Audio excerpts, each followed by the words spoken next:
मेरे curious explorers and welcome to Magnet Brains where knowledge flows and idea grows. मैं हूं आपके science educator और आज के लेक्चर में स्टूडेंट्स हम क्लास 8 साइंस का जो हमारा चैप्टर 8 है nature of matter, elements, compounds and mixture, उसको रिवाइज करने वाले हैं। इसी एक लेक्चर में हम इस चैप्टर के सारे कंसेप्ट्स को जो है पढ़ने वाले हैं। इसके पहले के लेक्चर्स में इस चैप्टर से रिलेटेड जो भी क्वेश्चंस थे, एमसीक्यूज थे, इंपॉर्टेंट क्वेश्चंस थे, वो मैं आपको करवा चुकी हूँ। अगर वो लेक्चर आपको देखना है तो उसका लिंक आपको डिस्क्रिप्शन बॉक्स में मिल जाएगा या फिर आप ऊपर आई बटन पे टैप करके भी देख सकते हैं। तो चैप्टर शुरू करने से पहले आइए देख लेते हैं कि इस चैप्टर में हमको पढ़ना क्या क्या है। सबसे पहले हम इंट्रोडक्शन देखेंगे, उसके बाद हम जानेंगे कि आखिर मिक्सचर्स होते क्या हैं, उनकी प्रॉपर्टीज क्या होती हैं, क्या एयर भी एक मिक्सचर है और क्या क्या टाइप होते हैं मिक्सचर्स के। उसके बाद देखेंगे कि प्योर सब्सटेंसेस क्या होते हैं और टाइप्स ऑफ प्योर सब्सटेंसेस जानेंगे, जिसमें हम एलिमेंट्स और कंपाउंड्स के बारे में पढ़ेंगे। ठीक है,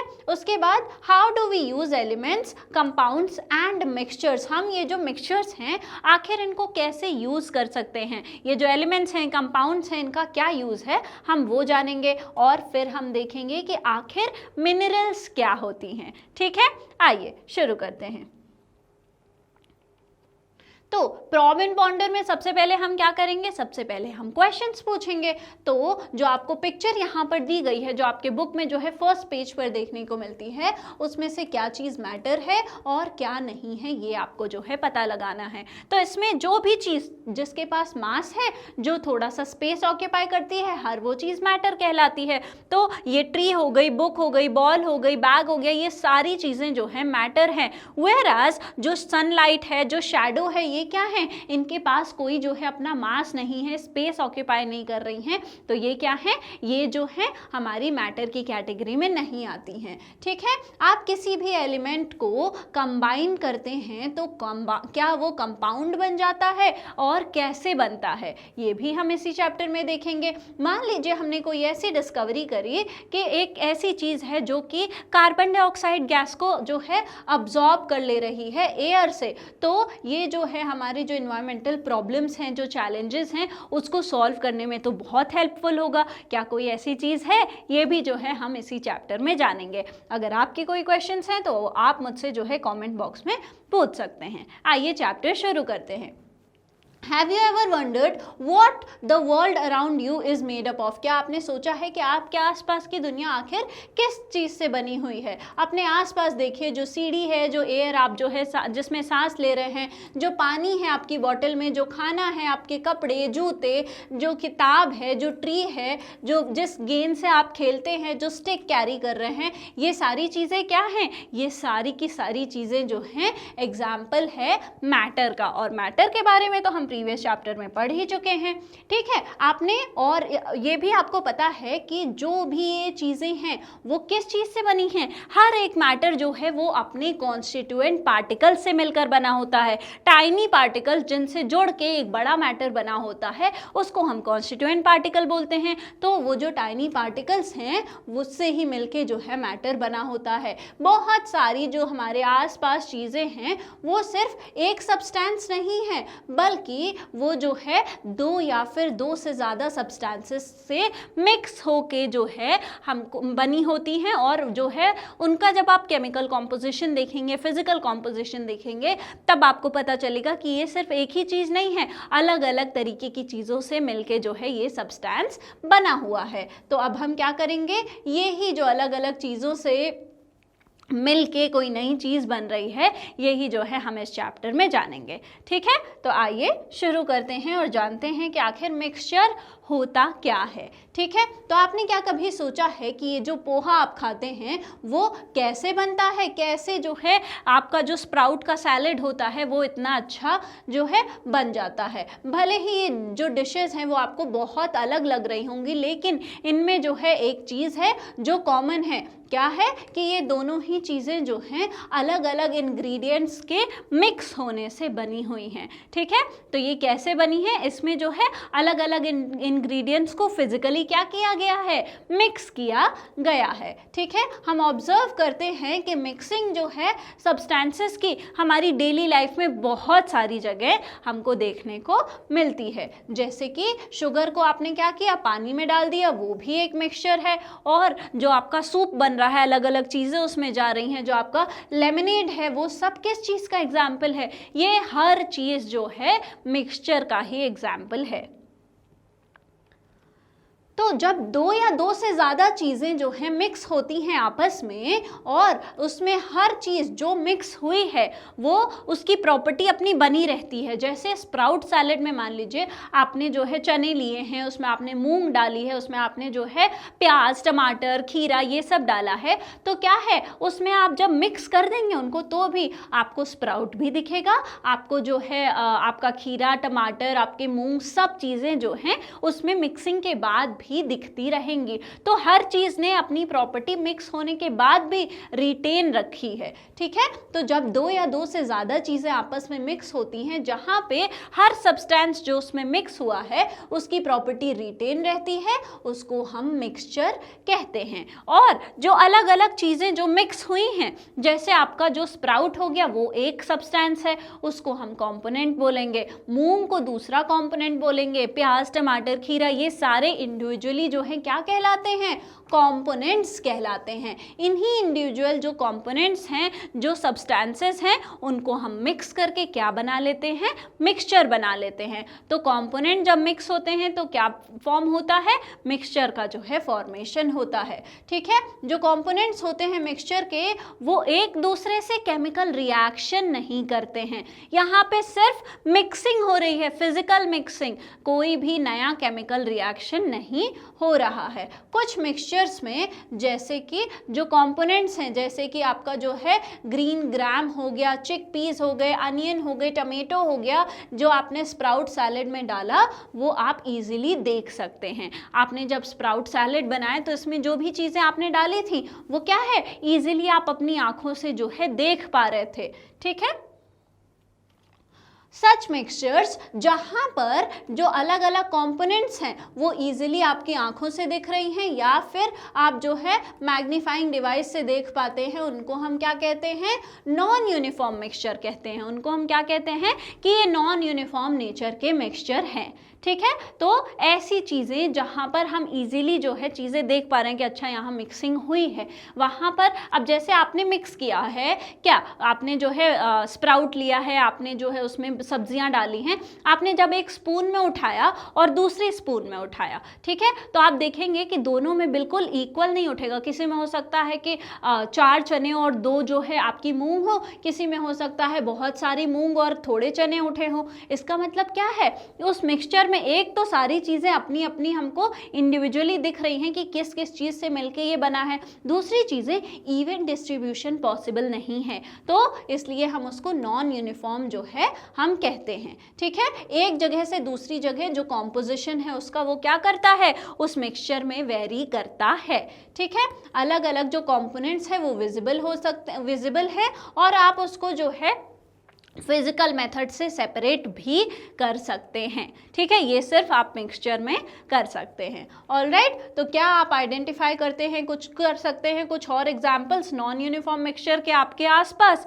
बिल्कुल कर सकते हैं। आपके घर में जो आप सब्जी वगैरह बना रहे हैं वो सब क्या है, वो सब जो है नॉन यूनिफॉर्म मिक्सचर का ही एग्जाम्पल है। आपका जो सॉइल है, जो पानी में हमने सैंड डाल दिया, ये सब नॉन यूनिफॉर्म मिक्सचर का एग्जाम्पल है। ठीक है, अब एक हमने बात कर ली नॉन यूनिफॉर्म की। कुछ ऐसे मिक्सचर्स जिसमें जो कंपोनेंट्स हैं वो आप अपनी नेकेड आई से नहीं देख सकते हैं। ठीक है, आप जो है जैसे इसमें आप देख पा रहे थे अपनी नेकेड आई से, वहां पे आप उसको सेपरेट नहीं देख सकते हैं। ठीक है, और आप जो है माइक्रोस्कोप की हेल्प से भी नहीं देख सकते हैं। जैसे कि शुगर हो गया, वाटर के जो पार्टिकल्स हो गए, आप लाइट माइक्रोस्कोप या मैग्नीफाइंग ग्लास से देखेंगे तो आपको जो है वो शुगर के पार्टिकल्स डिसॉल्व होने के बाद नहीं दिखेंगे। ठीक है, तो आप इसको जो है सेपरेटली उस मिक्सचर में नहीं देख सकते हैं। ऐसे मिक्सचर जो कि यूनिफॉर्म होते हैं थ्रू आउट, ठीक है, और आप उनको इजीली जो है अपनी नेकेड आई से देख नहीं सकते हैं,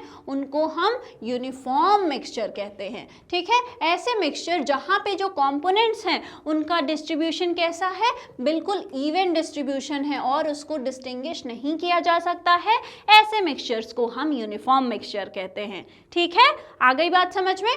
तो जो कॉम्पोजिशन है वो सेम होता है हर जगह पर, कंपोनेंट्स जो हैं वो विजुअली डिस्टिंग्विशेबल नहीं होते हैं पूरे में। अब आपने जैसे मान लीजिए शुगर का सॉल्यूशन बनाया है, तो जब आप उसको जो है पहली सिप लेंगे या फिर जो है आप उसको बिल्कुल नीचे से एक स्पून निकालेंगे और उसको जो है टेस्ट करेंगे, तो पहली सिप और लास्ट सिप में एक जैसा टेस्ट आएगा। तो इसका मतलब क्या है, यूनिफॉर्मली पूरे में डिस्ट्रीब्यूटेड है हमारी शुगर, तो वहाँ पे जो है कॉम्पोजिशन बिल्कुल इवन है, ठीक है। अब आपको थोड़े यूनिफॉर्म मिक्सचर्स का जो है हमको एग्जाम्पल देना है। आपका सॉल्ट सॉल्यूशन हो गया, वो भी यूनिफॉर्म मिक्सचर है। लेमनेड हो गया, उसमें अगर मान लीजिए आपने चीनी डाली है, वो भी जो है वो भी फिर वही बन गया हमारा शुगर सॉल्यूशन, वो भी क्या है, यूनिफॉर्म मिक्सचर का एग्जाम्पल है।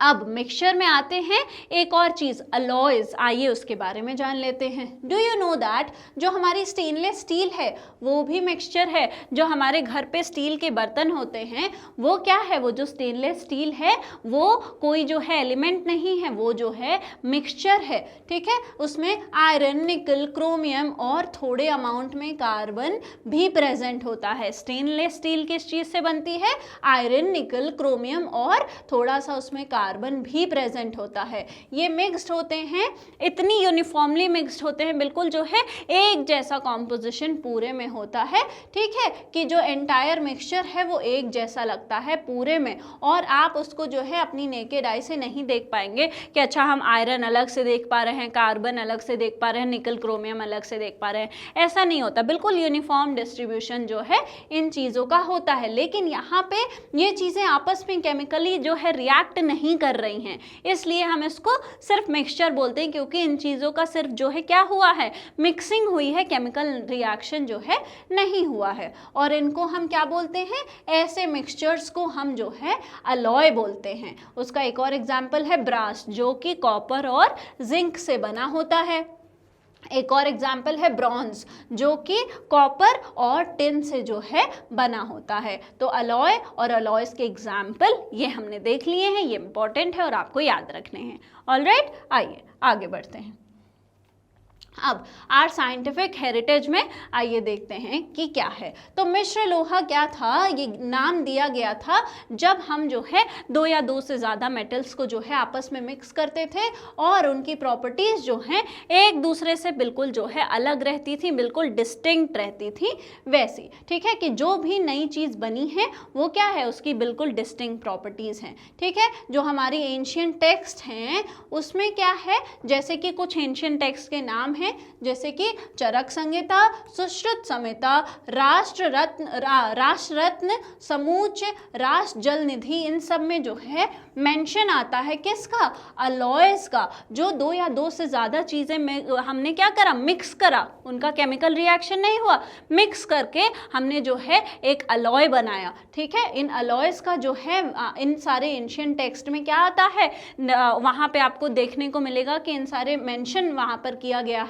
कि मेडिसिनल पर्पसेस के लिए जो है आप अलॉयज यूज करते थे। जैसे कि जो ब्रॉन्ज है हमारा, ठीक है, जो ब्रॉन्ज है ये क्या है, इसको हम क्या बोलते हैं, कमश। ये एक अलॉय है जो कि अभी मैंने क्या बताया था कि कॉपर और जो है टिन से मिलके बना है। कॉपर जिसको ताम्र बोलते हैं उसके 4 पार्ट्स होते हैं, और टिन जिसको वांग बोलते हैं उसका 1 पार्ट होता है। और ये इसकी जो मेडिसिनल प्रॉपर्टी है उसको यूटिलाइज किया गया, उसको जाना गया। इसका मेंशन देखने को मिलता है कि ये डाइजेशन इम्प्रूव करता है और इम्यूनिटी को भी क्या करता है, इम्प्रूव करता है, ठीक है। तो ये जो हमको है, ये जो अलॉयज़ हैं ये हम एंशियंट टाइम से जो है यूज़ करते आ रहे हैं, किस में, हेल्थ बेनिफिट्स में, और जो है इनके कॉम्पोजिशन उस टाइम पे भी हमको मिक्सिंग का और ये सारी चीज़ों का जो है नॉलेज था, और हमारे एंशियंट टेक्स्ट भी जो क्या है उसको जो है मेंशन करते हैं। ठीक है, तो अब हमने अगर मिक्सचर के बारे में जान लिया है, उसकी प्रॉपर्टीज़ के बारे में जान लिया है, तो आइए जान लेते हैं कि एयर है क्या वो भी एक मिक्सचर है। आइए समझते हैं। तो is air a mixture, what kind of mixture is it. अगर एयर मिक्सचर है तो कैसा मिक्सचर है, ये यूनिफॉर्म है, नॉन यूनिफॉर्म है, आइए जानते हैं। एयर जो होता है वो यूनिफॉर्म मिक्सचर होता है, उसमें बहुत सारी गैसेस जो हैं वो प्रेजेंट होती हैं, आपस में रिएक्ट नहीं करती हैं, सिर्फ जो है फिजिकली मिक्स्ड होती हैं, जैसे कि नाइट्रोजन हो गया, ऑक्सीजन हो गया, आर्गन, कार्बन डाइऑक्साइड और वाटर वेपर भी प्रेजेंट होता है। अब इनमें से जो ऑक्सीजन है वो तो हमको जो है सांस लेने के लिए काम ही आता है, जो है हम उसी की वजह से अलाइव रहते हैं, और ये कंबशन में भी, बर्निंग में भी हेल्प करता है। ठीक है, अब नाइट्रोजन की बात कर लें तो नाइट्रोजन जो है 78% तक एयर में प्रेजेंट होता है, और ये कंबशन में काम नहीं आता है, लेकिन फर्टिलाइजर्स वगैरह बनाने में, जो क्रॉप के अच्छे प्रोडक्शन में नाइट्रोजन अच्छा रोल प्ले करता है। ठीक है, हमने पढ़ा है कि air has water vapour in it. Air के पास क्या होता है, एयर में सस्पेंडेड वाटर वेपर भी होते हैं। तो जब एयर जो है ठंडी सरफेस को टच करता है तो वो वाटर जो अभी वेपर गैसियस फॉर्म में है, जब वो ठंडी सरफेस को टच करेगा तो क्या बनेगा, वो कंडेंस हो जाएगा, वो लिक्विड फॉर्म में आ जाएगा, और टाइनी ड्रॉपलेट्स के फॉर्म में जो है हमको मिल जाता है। तो आइए जो है presence of carbon dioxide air में हम टेस्ट करते हैं। तो इसमें हमको क्या करना है, एक ग्लास टम्बलर लेना है, एक ग्लास लेना है, उसमें आधा जो है पानी डाल देना है। अब उसमें थोड़ा सा जो है हमको क्या करना है, कैल्शियम ऑक्साइड, जिसको हम क्विक लाइम बोलते थे, अब क्विक लाइम का मेंशन आ रहा है, इसका मतलब हम लाइम वाटर बनाने वाले हैं। ठीक है, उसमें जो है कैल्शियम ऑक्साइड डालना है। ठीक है, अब आप क्या ऑब्जर्व करेंगे, जब कैल्शियम ऑक्साइड पानी में जाता है तो वो बहुत सारी हीट जो है वो रिलीज करता है। ठीक है, तो विग्रस रिएक्शन होती है वहां पे, और कैल्शियम हाइड्रोक्साइड बनता है, और बहुत सारी हीट रिलीज होती है। अब इसको जो है आपको क्या करना है, कंटिन्यूसली जो है स्टर करना है, एक अच्छा सा इसको सॉल्यूशन बना लेना है। किसका, ये जो फॉर्म हुआ था कैल्शियम हाइड्रोक्साइड उसका, इसको हम क्या कहते हैं, लाइम वाटर कहते हैं। अब जब आप इसको रख देंगे तो क्या होगा, कैल्शियम हाइड्रोक्साइड जो है वो क्या होगा, उसमें जो है ऊपर जो है क्लियर वाटर जैसा आने लगेगा, उसको जो है आप फिल्टर करके निकाल लीजिए। वो जो क्लियर सब्सटेंस हमको मिला है उसको हम क्या बोलते हैं, लाइम वाटर बोलते हैं। ठीक है, उसको हम क्या बोलते हैं, लाइम वाटर बोलते हैं। अब ये जो आपने कलरलेस सॉल्यूशन लिया है, इसको एक पेट्री डिश में रखिए और जो है हवा में नॉर्मल रहने दीजिए। लाइम वाटर की क्या खासियत होती है कि जब वो कार्बन डाइऑक्साइड गैस के कांटेक्ट में आता है तो वो अपना कलर जो है मिल्की कलर का चेंज करने लगता है, वाइटिश हो जाता है। ठीक है, तो इसको हमने क्या किया, एक ओपन पेट्री डिश में जो है रख दिया एयर में, थोड़ी थोड़ी देर में इसको स्टर करते रहे। तो जब स्टर करते रहेंगे तो आप नोटिस करेंगे कि जो लाइम वाटर था अब वो कैसा टर्न हो रहा है, अब वो मिल्की कलर का जो है टर्न होने लगा है। ठीक है, तो क्या आप एक्सप्लेन कर सकते हैं कि आखिर क्यों मिल्की टर्न हुआ। हमको पता है कि जो लाइम वाटर है वो मिल्की तभी टर्न होता है जब वो कार्बन डाइऑक्साइड गैस के कांटेक्ट में आता है, और क्या फॉर्म होता है, जब वो कैल्शियम हाइड्रोक्साइड जो है कार्बन डाइऑक्साइड के साथ रिएक्ट करता है तो कैल्शियम कार्बोनेट जो है फॉर्म होता है। यही कैल्शियम कार्बोनेट जो है वो वाइट कलर का होता है। लाइम वाटर था, ये किसके साथ आया, लाइम वाटर क्या है, कैल्शियम हाइड्रोक्साइड है, ये किसके कांटेक्ट में आया, ये कांटेक्ट में आया कार्बन डाइऑक्साइड गैस के साथ, और इसने क्या बना लिया, इसने कैल्शियम कार्बोनेट बना लिया जो कि वाइटिश कलर का होता है, और उसी की वजह से जो है ये हमारा लाइम वाटर जो है मिल्की कलर का दिखता है, और ये इनसॉल्युबल होता है। कैसा होता है, इनसॉल्युबल होता है। ठीक है, अब जो लाइम वाटर है वो मिल्की टर्न हो गया एयर को एक्सपोज करने के, एयर में एक्सपोज होने के बाद। इसका मतलब एयर में क्या प्रेजेंट है, एयर में कार्बन डाइऑक्साइड जो है वो गैस प्रेजेंट है। ठीक है, तो कैल्शियम हाइड्रोक्साइड और कार्बन डाइऑक्साइड ने मिलके जो है लाइम वाटर को, यही जो है मिल्की कलर का जो है इनसॉल्युबल सब्सटेंस होता है। अब गैसेस के साथ साथ आपने देखा होगा कि जो हमारी एयर है उसमें डस्ट वगैरह, छोटे छोटे पार्टिकल्स वगैरह भी प्रेजेंट होते हैं। आपने जो है शाइनिंग पार्टिकल्स देखे होंगे, मान लीजिए कभी जो है आपने दरवाज़ा बंद किया और थोड़ा सा दरवाज़ा खुला रह गया, वहाँ से जब सन रे आती है तो उसमें आपको जो है शाइनिंग पार्टिकल्स, डस्ट पार्टिकल्स, ये सब जो है दिखते हैं सस्पेंडेड। तो आखिर ये पार्टिकल्स क्या होते हैं, आइए पता लगाते हैं। हमको जो है एक ब्लैक A4 शीट लेनी है, उसको क्या करना है, या तो बाहर हवा में पहले उसको क्लीन कर देना है कि उस पर कुछ होना, बाहर हवा में ले जाके रख दीजिए या फिर विंडो पे जो है लटका दीजिए। थोड़ी देर बाद आप देखेंगे कि उसके ऊपर जो है छोटे छोटे शाइनी पार्टिकल्स या डस्ट के पार्टिकल्स जो हैं आके एक्यूमुलेट हो गए हैं। ठीक है, आप जो है मैग्नीफाइंग ग्लास का यूज़ करके एग्जामिन कर सकते हैं क्लोजली उन डस्ट पार्टिकल्स को। तो ये क्या दिखाता है कि डस्ट पार्टिकल्स जो हैं वो भी एयर में प्रेजेंट होते हैं। ठीक है, वो जो है इंटीग्रल पार्ट नहीं है, मतलब कि जैसा कॉम्पोजिशन है जो एयर हम कह रहे हैं, जो कॉम्पोजिशन है गैसेस का, वाटर वेपर का, वो उस कॉम्पोजिशन का पार्ट नहीं है, लेकिन ये भी जो है प्रेजेंट होते हैं। अब कितना डस्ट पार्टिकल कहाँ प्रेजेंट है ये डिपेंड करता है कि कौन सा एरिया है, वहाँ कितना पोल्यूशन है, क्लीन जगह है, गंदी जगह है, उन सब चीज़ों पे जो है डिपेंड करता है कि कितने डस्ट पार्टिकल्स जो है प्रेजेंट होंगे। अब क्योंकि जो एयर का कॉम्पोजिशन है वो अप्रॉक्सीमेटली लार्ज स्केल पे देखें तो हर जगह उतना ही होता है कि 78% जो है नाइट्रोजन होगा, 21% जो है ऑक्सीजन होगा, ऐसे करके ये जो कॉम्पोजिशन है ये ऑलमोस्ट जो है सेम रहता है।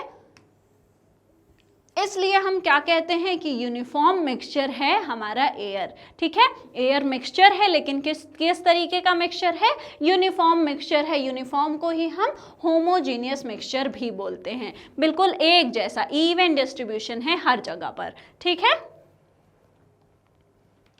तो अ स्टेप फर्दर में आइए जो है हम देखते हैं एयर क्वालिटी इंडेक्स के बारे में। मेजर जो पोल्यूटेंट्स हैं जो कि प्रेजेंट हैं एयर में वो क्या है, पर्टिकुलेट मैटर जैसे कि डस्ट हो गए, शूट हो गए, ये सब चीज़ें प्रेजेंट होती हैं। कुछ गैसेस जो हमारे लिए हार्मफुल होती हैं जिनको हम पोल्यूटेंट मानते हैं वो हैं carbon monoxide, ozone, nitrogen dioxide और सल्फर डाइऑक्साइड भी। ये जो गैसेस हैं इनको हम क्या मानते हैं, इनको हम पोल्यूटेंट मानते हैं क्योंकि ये कार्बन मोनोऑक्साइड वगैरह हमारी व्हीकल से आती हैं, ओजोन की लेयर से जो है सराउंडेड है हमारा एटमॉस्फेयर। लेकिन अगर ये ओजोन की गैस हमारे यहाँ पर प्रेजेंट है तो उसकी कॉम्पोजिशन ज़्यादा होने की वजह से जो है अलग अलग तरीके की जो है बीमारियाँ होती हैं। तो यहाँ पर जो है इन चीज़ों को हमने पोल्यूटेंट माना है। अब एयर क्वालिटी इंडेक्स क्या होता है, ये एक ऐसा टूल है जो एयर की क्वालिटी को जो है बताता है कि एयर कितना अच्छा है। अब जैसे कोई जगह जहाँ पे एयर बहुत प्योर है तो वहाँ पे एयर क्वालिटी इंडेक्स बहुत कम आएगा, 0 से 50 के बीच आएगा। और जहाँ पे बहुत पोल्यूशन है जैसे दिल्ली वगैरह की सिचुएशन हो जाती है दिवाली के बाद, तो वहाँ पर क्या होगा, एयर क्वालिटी इंडेक्स बहुत ज़्यादा आएगा। इसकी अलग अलग रेंज होती है कि very good, good, moderate, very bad, ऐसे करके अलग अलग रेंज होता है। तो एयर क्वालिटी इंडेक्स से हम क्या करते हैं, हम जो है डिफाइन करते हैं, पता लगाते हैं कि एयर जो है उसकी क्या क्वालिटी है, किस जगह पे एयर कितना प्योर या फिर इम्प्योर है। अब हम देखते हैं कि आखिर जो मिक्सचर्स होते हैं वो कितने टाइप के होते हैं। ठीक है, तो you know that the term mixture in common usage refer to mixing of 2 और मोर कंपोनेंट्स। आपको पता है कि जो मिक्सचर होते हैं उनको हम जनरली क्या है कि 2 या 2 से ज़्यादा कंपोनेंट से जो है मिलकर बने होते हैं, उनकी फिजिकल मिक्सिंग से बने होते हैं। अब जो कंपोनेंट्स हैं मिक्सचर के वो हो सकता है खुद ब खुद मिक्सचर हो, जैसे कि पोहा हो गया, जैसे कि आपका स्प्राउट सैलेड हो गया, या फिर प्योर सब्सटेंसेस के बने हों जैसे कि शुगर या फिर सॉल्ट जिसको हमने पानी में मिक्स किया है।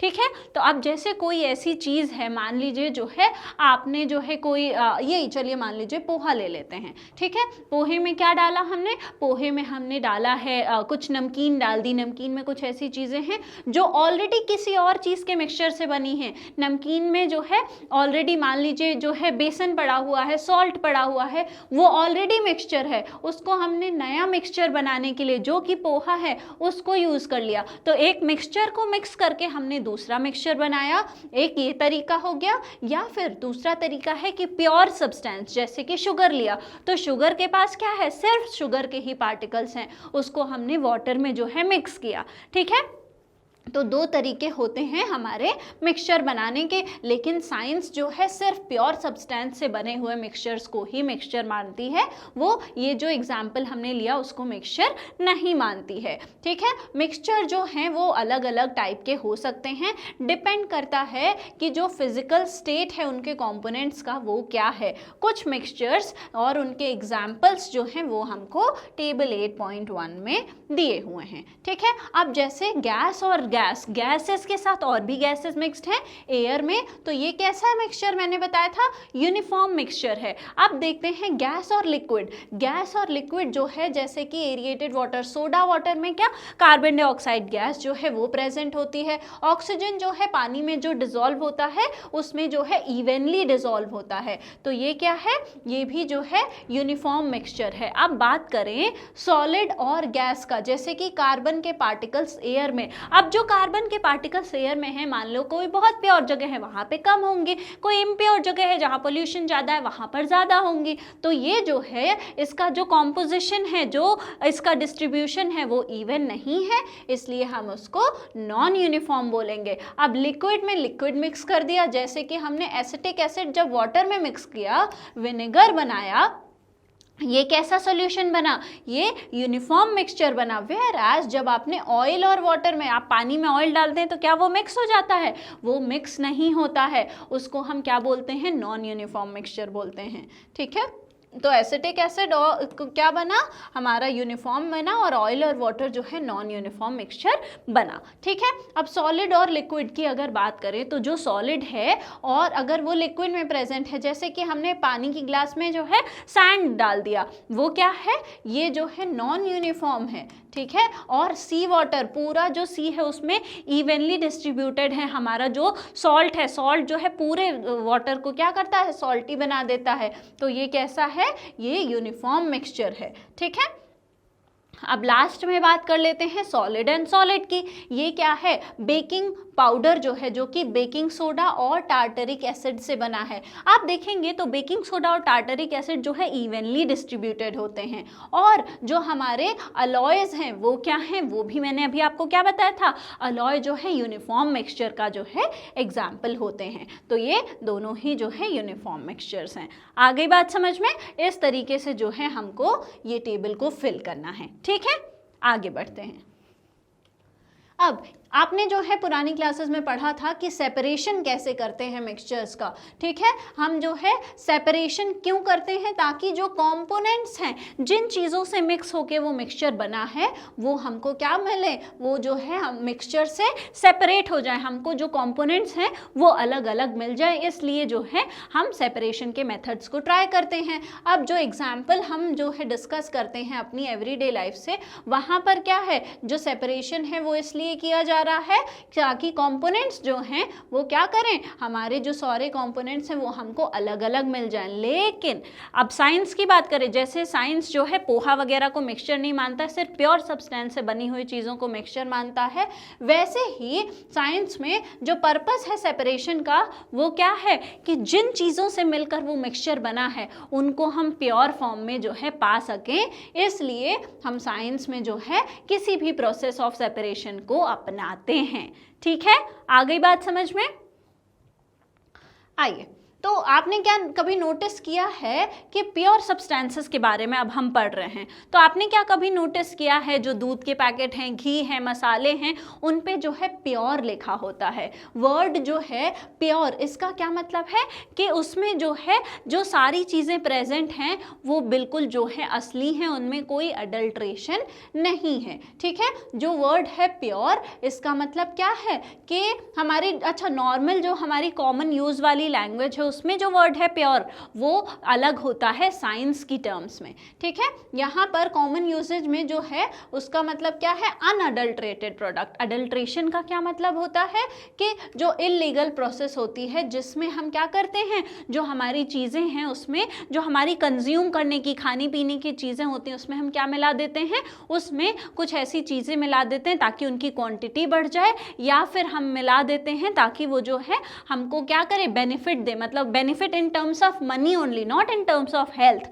ठीक है। तो हम क्या करेंगे, जैसे हमने दूध में पानी मिला दिया या कुछ ऐसा मिक्सचर मिला दिया कि उससे जो है वाइट लगे, फ्रॉथी लगे हमको दूध, तो उससे क्या हुआ, जो क्वांटिटी है दूध की वो तो बढ़ गई लेकिन उसकी क्वालिटी खराब हो गई, तो उसको क्या कहते हैं, अडल्ट्रेशन कहते हैं। ये इसलिए करते हैं ताकि क्वांटिटी इंक्रीज हो जाए और जो मैन्युफैक्चरिंग कॉस्ट है वो कम हो जाए। इसलिए हमको जो है कम पैसे में ज़्यादा चीज़ें पाने के लिए हम क्या करते हैं, हम अडल्ट्रेशन करते हैं, और ये जो है इलीगल चीज़ है, ठीक है। अब इसकी वजह से जो क्वालिटी है प्रोडक्ट की वो खराब होती है और वो प्रोडक्ट हमारे हेल्थ के लिए नुकसानदायक जो है साबित हो सकता है। साइंस में जो है प्योर सब्सटेंस का क्या मतलब होता है कि प्योर सब्सटेंस वो है जो कि कोई भी और चीज़ उसमें प्रेजेंट नहीं है, ठीक है। प्योर सब्सटेंस का क्या मतलब होता है कि एक ऐसा सब्सटेंस जो एक ही तरीके के जो है सब्सटेंस से बना हुआ है, एक ही तरीके के उसमें पार्टिकल्स प्रेजेंट हैं। जैसे मान लीजिए गोल्ड है,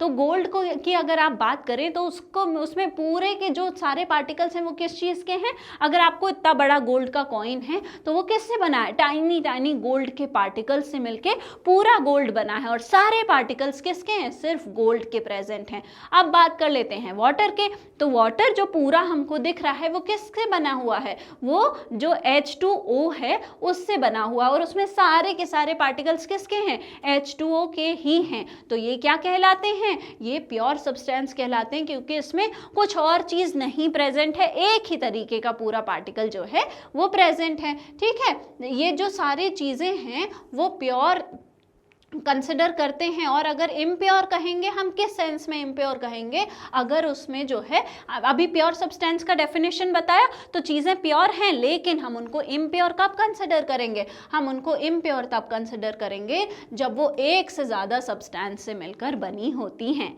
ठीक है। जब वो एक से ज़्यादा सब्सटेंस से मिलकर बनी होंगी तब हम उनको क्या बोलेंगे कि वो जो सब्सटेंस है वो इम्प्योर है। तो प्योर सब्सटेंस क्या कहलाया कि एक ऐसा मैटर जो कि जो है सेपरेट नहीं हो सकता है अलग अलग तरीके के मैटर में किसी भी फिजिकल प्रोसेस से। मतलब कि जब आप उसको किसी भी फिजिकल प्रोसेस से सेपरेट करना चाहेंगे तो उसमें से आपको अलग अलग तरीके की चीज़ें नहीं मिलेंगी, एक ही तरीके के पार्टिकल्स जो हैं वो आपको उसमें देखने को मिलेंगे, उन्हीं का इवेंट डिस्ट्रीब्यूशन आपको देखने को मिलेगा, ठीक है।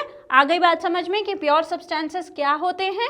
तो व्हेन अ साइंटिस्ट से कि कुछ जो है वो प्योर है, उसका मतलब ये होता है कि सिर्फ एक ही तरीके का पार्टिकल जो है वो प्रेजेंट होता है, ठीक है, वही चीज़ प्योर सब्सटेंस होती है। इसके दो क्लासिफिकेशन होते हैं, एलिमेंट्स और कंपाउंड्स, ठीक है। आइए अब स्टेप फर्दर में देखते हैं कि साइंस के अकॉर्डिंग आप जो है कैसे क्लासिफाई करेंगे मिल्क को, जो पैक्ड फ्रूट जूस है उसको, बेकिंग सोडा को, शुगर को, सॉइल को। तो मिल्क जो है उसमें भी अलग अलग चीज़ें प्रेजेंट हैं, उसमें जो है प्रोटीन प्रेजेंट होता है, कैल्शियम प्रेजेंट होता है, वाटर प्रेजेंट होता है। ये सारी चीज़ें जो हैं वो क्या बना रही हैं, उसको जो है क्या एक वो हमारा जो मिक्सचर है उसकी कैटेगरी में जो है मिल्क आ जाता है। उसके बाद आप शुगर की बात करें तो शुगर जो है वो एक कंपाउंड है। कहने का क्या मतलब है, शुगर जो है वो भी कार्बन, हाइड्रोजन और ऑक्सीजन के कॉम्बिनेशन से बना होता है, लेकिन शुगर जो है वो प्योर सब्सटेंस है, क्योंकि पूरा जो शुगर का आपको क्यूब दिखता है उसमें एक ही तरीके का पार्टिकल जो है वो प्रेजेंट होता है। सॉइल जो है, सॉइल भी एक मिक्सचर है। सॉइल की मिक्सचर की बात करें तो ये जो है हेट्रोजीनियस मतलब कि नॉन यूनिफॉर्म तरीके का मिक्सचर जो है वो होता है, ठीक है। अब रिकॉल अलग अलग स्टेट ऑफ वाटर जो कि आपने पढ़ा हुआ है, ठीक है। क्या होता है जब आप वाटर को कूल या हीट करते हैं। हम एक एग्जाम्पल ले रहे हैं वाटर का। वाटर के साथ क्या होता है जब आप उसको जो है बॉईल करने रख देते हैं या फिर जब आप उसको जो है फ्रीज़र में डाल देते हैं। तो हमको पता है कि जब हम वाटर को कूल करते हैं तो वो आइस में बन जाता है, और जब हम उसी वाटर को बॉईल करने लगते हैं तो वो वेपर में फॉर्म हो जाता है। अब मान लीजिए आपने क्या किया, वाटर को जो है आइस बना दिया, उसको नॉर्मल टेम्परेचर पे रख दीजिए, वो वापस से क्या हो जाएगा, वो वापस से लिक्विड बन जाएगा, वो वापस से जो है लिक्विड बन जाएगा। और अगर मान लीजिए आपका जो बॉइलिंग वाटर है जो इवेपोरेट हो गया था उसको आपने क्या किया, कलेक्ट किया, और थोड़ा सा टेम्परेचर जैसे ही लो होगा वो वापस से गैसियस से वापस से लिक्विड फॉर्म में आ जाएगा, ठीक है। ये दिखाता है कि इस प्रोसेस में जो पार्टिकल हैं वाटर के वो अभी भी सेम रहे, चाहे वो फ्रोजन फॉर्म में, चाहे गैसियस फॉर्म में, चाहे लिक्विड फॉर्म में। जो पार्टिकल्स थे वापस वाटर के वो क्या थे, वो बिल्कुल जो है H2O ही थे। चाहे वो वेपर बन के जब उड़ा तो नया प्रोडक्ट कुछ नहीं बना, वो H2O ही जो था वो गैसियस बन गया था। जब फ्रीज हो गया तो H2O ही था जो फ्रीज हो गया, कोई भी और उसमें जो है सब्सटेंस नहीं आया था, ठीक है। आइए अब हम एक एक्टिविटी परफॉर्म करते हैं जिसमें हम इलेक्ट्रिसिटी पास करेंगे वाटर से और फिर देखेंगे कि आखिर क्या होता है। इसमें हमको क्या करना है, कुछ टेस्ट ट्यूब्स, 2 टेस्ट ट्यूब्स ले लेनी है, एक बीकर लेना है, एक जो है ग्लास का टम्बलर लेना है और 9 वोल्ट की बैटरी लेनी है, ठीक है। हमने क्या किया, हमने जो बीकर था उसका 2/3 पार्ट भर दिया और उसमें जो है थोड़ा सा डाइल्यूट सल्फ्यूरिक एसिड डाला। हमने क्या डाला, डाइल्यूट सल्फ्यूरिक एसिड डाला। ऑलराइट, तो अब जो दोनों हमारे टेस्ट ट्यूब्स थे उनको हमने पूरा का पूरा जो है उसी डाइल्यूट सल्फ्यूरिक एसिड वाले मिक्स वाले वाटर में से क्या किया, हमने जो है अपना टेस्ट ट्यूब को पूरा का पूरा भर लिया और फिर जो पानी बचा था उस बीकर में उसमें हमने क्या डाल दिया, उसमें हमने अपनी बैटरी को रख दिया। अब हमको क्या करना है, पानी को गिराना नहीं है और केयरफुली जो है वाटर को फिल करना है टेस्ट ट्यूब्स में, और दोनों ही जो वाटर फिल्ड हमारे टेस्ट ट्यूब्स हैं उनको दोनों टर्मिनल्स ऑफ बैटरी पे उल्टा करके रख देना है। अब हमको क्या करना है, जो 2 टर्मिनल्स होते हैं बैटरी के, एक पॉजिटिव एक नेगेटिव, जो 2 हमारे फुल्ली पूरा जिसमें पानी भरा था हाइड्रोक्लोरिक एसिड वाला, उसको हमको क्या करना है, उस पर बिना पानी गिराए इन्वर्ट करके जो है रख देना है, ठीक है। अब थोड़ी देर जो है हमको वेट करना है।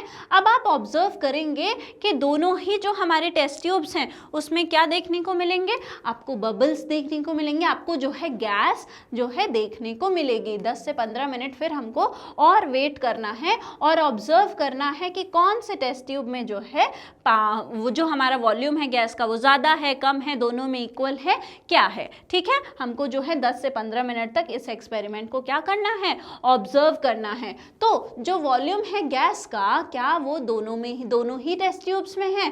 अब आप क्या करिए, दोनों टेस्ट ट्यूब्स को बहुत ही केयरफुली एक एक करके जो है निकालिए, ताकि गैस जो है, इतना केयरफुल रहना कि गैस जो है एस्केप ना हो पाए, ठीक है। अब इस गैसेस को जो है 1 बाय 1 टेस्ट करिए।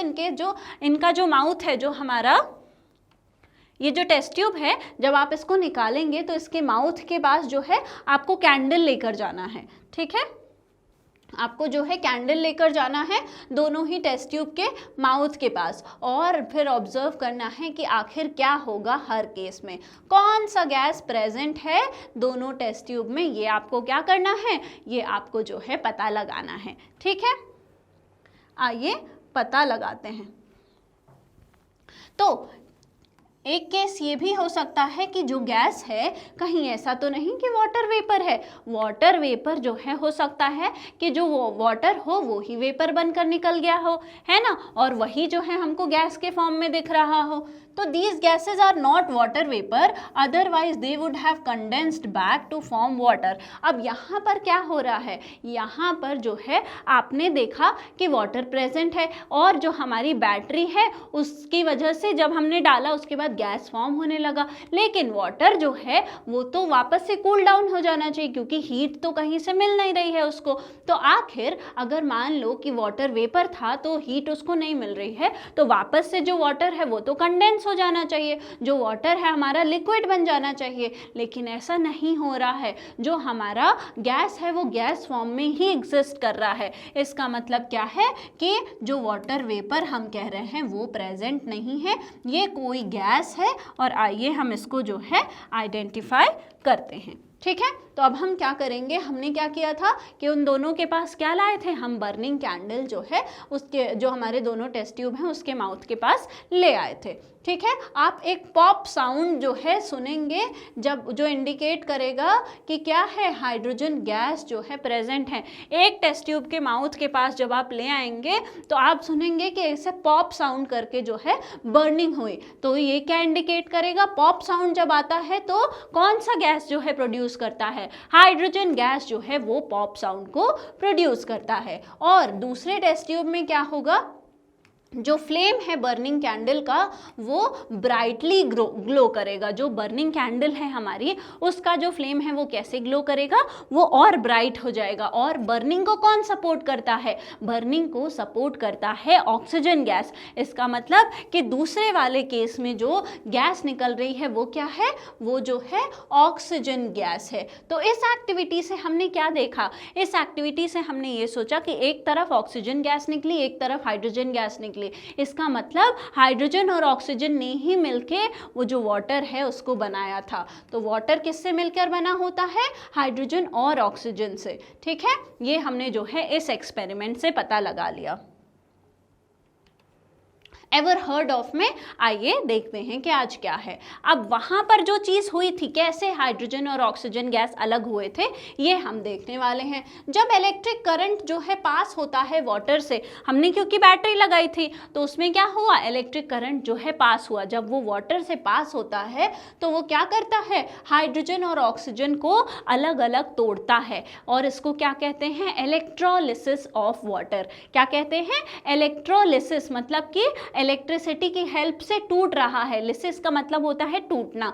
तो वाटर जो है वो टूट रहा है जब उसको इलेक्ट्रिसिटी मिल रही है। तो इलेक्ट्रोलिसिस ऑफ वाटर जो है वो हमको देखने को मिलता है। Is this a chemical change और अ फिजिकल चेंज। अब यहाँ पर क्या हो रहा है, वाटर से हमको उसके कंपोनेंट्स अलग अलग मिल रहे हैं और इलेक्ट्रिसिटी फ्लो हो रही थी तब। तो क्या ये फिजिकल चेंज है या ये केमिकल चेंज है। हमको जो है वाटर से दो चीज़ें मिली, हाइड्रोजन और ऑक्सीजन, केमिकल रिएक्शन होने के बाद। इसका मतलब ये क्या है, ये जो है हमारा केमिकल चेंज है, फिजिकल चेंज नहीं है। आप फिजिकली जो है वाटर से उसके कंपोनेंट्स को अलग नहीं कर सकते हैं। ठीक है, तो ये क्या है, ये एक तरीके का केमिकल चेंज है। ठीक है, अब हम प्योर सब्सटेंसेस की जो वैरायटी है आइए उसके बारे में जान लेते हैं। प्योर सब्सटेंसेस का पहला जो एग्जाम्पल है वो है, जो पहला टाइप है वो क्या है, एलिमेंट्स। ठीक है, अब दो सब्सटेंसेस हाइड्रोजन और ऑक्सीजन थे जिन्होंने मिलके क्या बनाया था, वाटर बनाया था। ठीक है, तो इन दोनों को हम क्या बोलेंगे, इन दोनों को हम एलिमेंट बोलेंगे। क्यों बोल रहे हैं, जो हमारा एलिमेंट है वो बना होता है आइडेंटिकल पार्टिकल से, जिसको हम एटम बोलते हैं। अब हाइड्रोजन जो है वो सिर्फ अपनी ही तरीके के बिल्कुल आइडेंटिकल पार्टिकल से मिलकर बना है, जिसको हम क्या बोलेंगे, वो हाइड्रोजन के क्या है, एटम्स हैं। वो क्या हैं, हाइड्रोजन के एटम्स हैं। और ये जो पार्टिकल्स हैं ये बिल्कुल डिफरेंट होते हैं किसी और एलिमेंट के पार्टिकल्स से। ठीक है, ये जो पार्टिकल्स हैं ये क्या होते हैं, ये किसी और एलिमेंट के पार्टिकल्स से बिल्कुल ही डिफरेंट होते हैं। ऑलराइट, तो एलिमेंट्स जो हैं वो सब्सटेंसेस होते हैं जो कि अब आप फर्दर उनको जो है तोड़ नहीं सकते हैं। वो जो है अपने जो है प्योरेस्ट फॉर्म में, सिंपलेस्ट फॉर्म में प्रेजेंट है। एक ही तरीके के पार्टिकल जो हैं अपने प्योरेस्ट सिंपलेस्ट फॉर्म में प्रेजेंट है और वो मिलकर जो है उस एलिमेंट को बना रहे हैं। ठीक है, तो एलिमेंट क्या है, एलिमेंट जो हैं वो अब आप उनको फर्दर जो है तोड़ नहीं सकते हैं और उन्हीं से मिलके वही जो एटम हम कह रहे हैं, उन्हीं एटम एटम से मिल के जो है हमको, चाहे आयरन की बात कर ले, अगर आप आयरन रॉड देख रहे हैं, इसका मतलब क्या है कि उसमें आयरन प्रेजेंट है, आयरन के एटम्स जो है मिल के उसने पूरा आयरन के रॉड को बनाया है। तो जो बिल्डिंग ब्लॉक है किसी मैटर का वो क्या होते हैं, वो एलिमेंट्स होते हैं। ठीक है, बिल्डिंग ब्लॉक क्या होते हैं, वो एलिमेंट्स होते हैं। एलिमेंट्स जो है सिंपलेस्ट केमिकली आइडेंटिफाइबल जो है यूनिट्स होते हैं, सबसे जो है सिंपल यूनिट जो है जिससे मिलकर कोई भी एलिमेंट बड़ा हमको बना हुआ दिख रहा है, वो क्या है, वो एलिमेंट है। ठीक है, कोई भी हमको अगर आयरन की रॉड दिख रही है, कोई मैटर दिख रहा है जो एलिमेंट कहला रहा है, एलिमेंट फॉर्म में, मतलब उसमें कोई और तरीके का एटम नहीं प्रेजेंट है, तो हम उसको क्या बोलते हैं कि ये जो है एक ही तरीके के एटम से मिलकर के बना हुआ है। कुछ एग्जाम्पल हैं जैसे कि गोल्ड, सिल्वर, सल्फर, कार्बन, ये सारे क्या हैं, ये सारे एलिमेंट्स के एग्जाम्पल हैं। गोल्ड जो है उसके पास एक ही तरीके का जो है एटम है और वो क्या है, वो गोल्ड का ही एटम है। अब इसमें कोई और जो है इम्प्योरिटी प्रेजेंट नहीं है। ठीक है, इसलिए हम इनको एलिमेंट्स बोलते हैं। आइए देखते हैं अ स्टेप फर्दर में आज हमको क्या पढ़ना है। तो जो एटम्स होते हैं, इसमें हम मॉलिक्यूल्स के बारे में पढ़ने वाले हैं। जो एटम्स होते हैं मोस्ट ऑफ द एलिमेंट के, वो इतने ज़्यादा छोटे होते हैं कि वो अकेले सिंगल जो है एग्जिस्ट नहीं कर सकते हैं। ठीक है, जो हमारे एटम्स होते हैं आप देखेंगे ये हाइड्रोजन है, ठीक है, और ये जो हमारा है ऑक्सीजन है, तो इसके एटम्स जो हैं वो क्या हैं, वो अलग अलग नहीं एग्जिस्ट करते हैं। इसलिए देखिए ऐसे दो एक साथ जुड़ गए। अब ये दोनों एक ही तरीके के हैं, बिल्कुल अलग अलग नहीं हैं, ये दोनों जो है एक ही तरीके के एटम हैं ताकि थोड़ा जो है स्टेबलाइज हो जाए। ठीक है, तो जो दो या फिर दो से ज़्यादा एटम्स जब कंबाइन करते हैं तो एक स्टेबल पार्टिकल बनाते हैं उसी एलिमेंट का, जिसको हम मॉलिक्यूल कहते हैं। अब यहाँ पर ध्यान ये देना है कि पहली बात तो एटम जब एकदम बिल्कुल अकेला होता है तो वो स्टेबल नहीं रहता। स्टेबिलिटी के लिए वो क्या करता है, अपने ही जैसे, क्या याद रखना है, अपने ही जैसे और जो एटम्स हैं उनसे जाके जुड़ जाता है। तो जब दो या दो से ज़्यादा एटम्स जो हैं एक ही एलिमेंट के आपस में कंबाइन होते हैं तो हम उनको क्या कहते हैं कि उस एलिमेंट का वो मॉलिक्यूल है। ठीक है, अब जैसे दो एटम हाइड्रोजन के कंबाइन होते हैं तो एक मॉलिक्यूल ऑफ हाइड्रोजन बनता है, और दो एटम ऑफ ऑक्सीजन जब कंबाइन होते हैं तो एक मॉलिक्यूल ऑफ ऑक्सीजन बनता है। ठीक है, आ गई बात समझ में, एटम और मॉलिक्यूल क्या होते हैं समझ आ गया। आइए अब एलिमेंट्स को जो है हम कैसे क्लासिफाई कर सकते हैं। एलिमेंट्स जो हैं मेटल भी होते हैं, नॉन मेटल भी होते हैं। ये जो है हमने ऑलरेडी पढ़ा है 7th स्टैंडर्ड में कि मेटल्स की क्या प्रॉपर्टी है, नॉन मेटल्स की क्या प्रॉपर्टी है, और हमने ये भी पढ़ा है कि जो गोल्ड है, सिल्वर है, मैग्नीशियम है, ये किसके एग्जाम्पल हैं, सब जो है मेटल के एग्जाम्पल हैं। आयरन हो गया, एल्यूमिनियम हो गया, ये सारे मेटल्स हैं। अब कुछ नॉन मेटल्स के एग्जाम्पल देख लेते हैं। कार्बन हो गया, सल्फर हो गया, हाइड्रोजन है, ऑक्सीजन है, ये सारे के सारे किसके एग्जाम्पल हैं, ये सारे के सारे नॉन मेटल्स के एग्जाम्पल हैं। तो मेटल और नॉन मेटल के एग्जाम्पल्स हमने देख लिए हैं। अब एक चीज जो कि है मेटलॉइड। मेटलॉइड्स क्या होते हैं, तो स्टूडेंट्स कुछ ऐसी चीजें जो कि हमारे मेटल्स की भी थोड़ी प्रॉपर्टी दिखाती हैं, थोड़ी सी नॉन मेटल की भी प्रॉपर्टी दिखाती हैं। तो ये दोनों जो है मेटल और नॉन, ये जो है मेटलॉइड्स मेटल और नॉन मेटल के बीच में आ जाते हैं। तो इंटरमीडिएट प्रॉपर्टीज जो हैं वो इनकी होती हैं, मेटल्स की भी थोड़ी प्रॉपर्टी, नॉन मेटल की भी थोड़ी प्रॉपर्टी। तो इनको हमने क्या बोला, इनको हमने मेटलॉइड्स बोला। ठीक है, तो मेटल, नॉन मेटल और मेटलॉइड्स तीनों ही जो है हमको देखने को मिलते हैं। और ये जो है मेटलॉइड्स के बारे में आप कहाँ पर पढ़ेंगे, हायर क्लासेस में पढ़ेंगे। और अब हम देखेंगे कि हमारे जो पीरियोडिक टेबल है उसमें कितने जो है एलिमेंट्स हैं, हम कितने एलिमेंट्स खोज चुके हैं और उनकी थोड़ी प्रॉपर्टीज जानेंगे। ठीक है, तो अ स्टेप फर्दर में the number of elements known at present is 118 and most of them जो है वो सॉलिड स्टेट में एग्जिस्ट करते हैं। हमारे पास जो पीरियोडिक टेबल है अभी उसमें सीक्वेंस में ये सारे जो एलिमेंट्स हैं वो अरेंज्ड हैं, और कितने एलिमेंट्स प्रेजेंट हैं हमारे पास जिसकी हमने डिस्कवरी कर ली है वो है 118 एलिमेंट्स। ठीक है, और मोस्टली जो हमारे एलिमेंट्स हैं वो सॉलिड स्टेट में एग्जिस्ट करते हैं। 11 element exist in gaseous state. At room temperature, all of which are non metals, जैसे कि ऑक्सीजन, हीलियम, नाइट्रोजन। हमारे पास जो गैशियस स्टेट में प्रेजेंट है एलिमेंट्स वो क्या हैं, वो सारे के सारे नॉन मेटल्स हैं, और वो जो है गैशियस स्टेट में प्रेजेंट है उनका नंबर जो है 11 है। एग्जाम्पल्स क्या हैं आपका, ऑक्सीजन हो गया, हीलियम हो गया, नाइट्रोजन हो गया, ये सारे नॉन मेटल्स गैशियस स्टेट में प्रेजेंट होते हैं। सिर्फ दो एलिमेंट्स जो हैं लिक्विड स्टेट में प्रेजेंट होते हैं रूम टेम्परेचर पे, जिसमें से पहला है हमारा मर्क्यूरी और दूसरा है हमारा ब्रोमीन। अब मर्क्यूरी जो है वो एक मेटल है और ब्रोमीन जो है वो एक नॉन मेटल है। ठीक है, तो ये दो एलिमेंट्स जो है वो किस फॉर्म में प्रेजेंट होते हैं, वो लिक्विड फॉर्म में प्रेजेंट होते हैं। तो सॉलिड, लिक्विड, गैस, हमको तीनों ही फॉर्म में एलिमेंट्स जो हैं रूम टेम्परेचर पे मिलते हैं।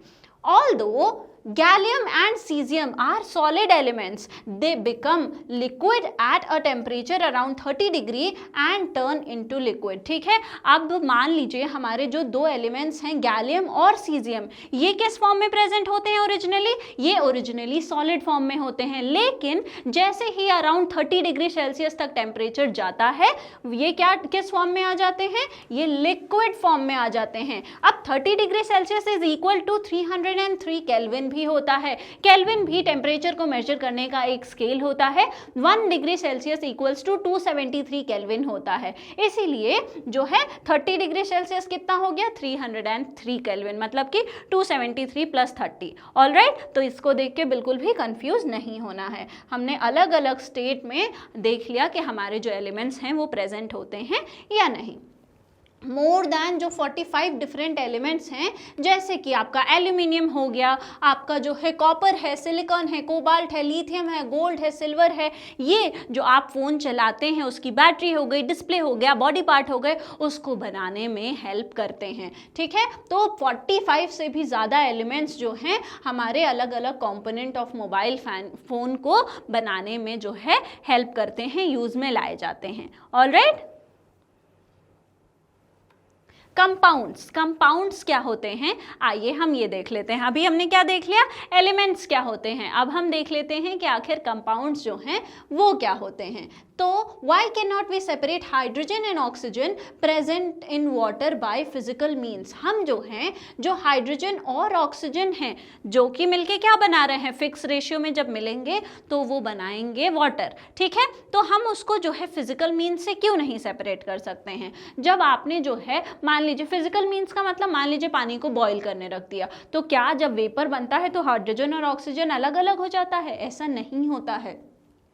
इन वाटर जो पार्टिकल्स हैं हाइड्रोजन और ऑक्सीजन के, वो इतने टाइटली अटैच्ड होते हैं एक दूसरे से कि जो है उनको आप किसी भी फिजिकल मेथड से सेपरेट करने में जो है हमेशा ही जो इम्पॉसिबल होता है उनको फिजिकल मेथड से सेपरेट करना। ठीक है, इसीलिए वाटर को हम क्या बोलते हैं, वाटर को हम कंपाउंड बोलते हैं। ठीक है, अब कंपाउंड क्या होते हैं, कंपाउंड्स तब फॉर्म होते हैं जब अलग अलग एलिमेंट्स, अब क्या है वहाँ पर जो है एटम्स थे एक ही किसके, एलिमेंट के, यहाँ पे अलग अलग एलिमेंट, जैसे एक एलिमेंट हाइड्रोजन है, दूसरा एलिमेंट ऑक्सीजन है, ये कंबाइन हुए, केमिकली कंबाइन हुए। ठीक है, ये जब कंबाइन होते हैं बिल्कुल फिक्स रेशियो में, और नया एक जो है हमको कोई नया प्रोडक्ट जो है फॉर्म होता है जिसको हम कहते हैं कंपाउंड। तो कंपाउंड को कैसे याद रखना है कि दो एलिमेंट्स या दो से ज़्यादा एलिमेंट्स जब एक साथ केमिकली कंबाइन हुए, फिक्स रेशियो में आए, तो क्या हुआ, एक नया प्रोडक्ट बना। उस नए प्रोडक्ट की जो प्रॉपर्टी थी वो जिन चीज़ों से, जिन एलिमेंट से ये बना था उससे बिल्कुल अलग थी। ठीक है, तो इसको हमने नए प्रोडक्ट को क्या बोला कि वो एक कंपाउंड है। ठीक है, जो प्रॉपर्टी है कंपाउंड की वो क्या है, डिफरेंट होती है जिन एलिमेंट से मिलकर बना होता है उनसे।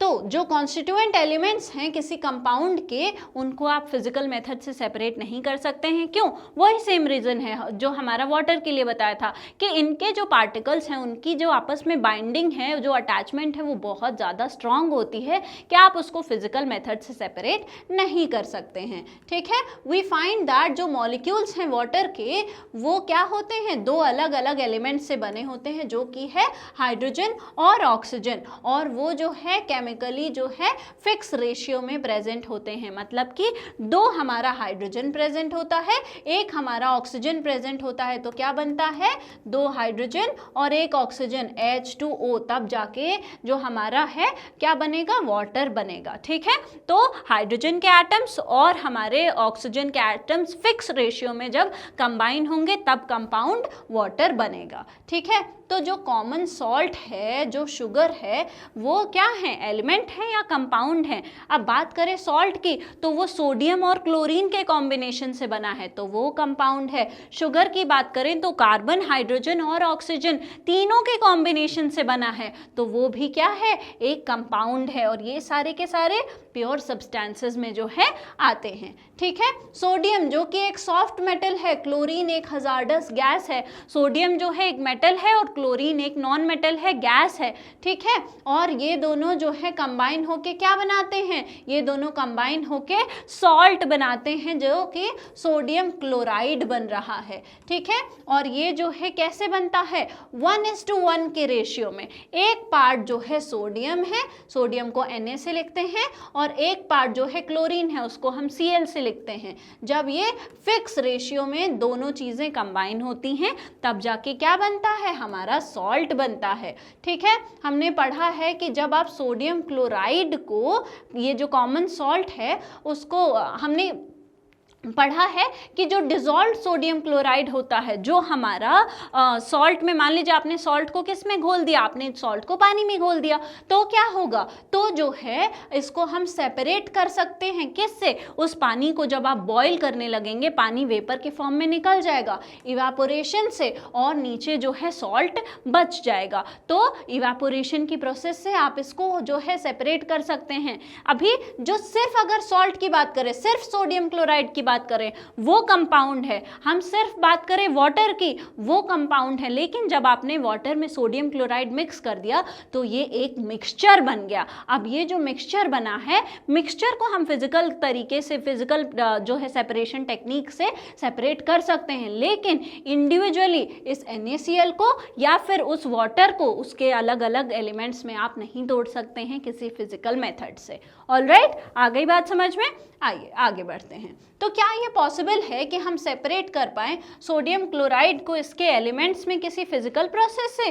तो क्या सोडियम क्लोराइड को आप फिजिकल प्रोसेस से सेपरेट कर पाएंगे? नहीं कर पाएंगे, क्योंकि ये एक जो है हमारा क्या है, ये हमारा एक जो है कंपाउंड है। ठीक है, आइए जो है हम एक्सप्लोर करते हैं, एक एक्टिविटी करते हैं और जो है देखते हैं कि हम सेपरेट कर सकते हैं एलिमेंट्स ऑफ शुगर को या फिर नहीं।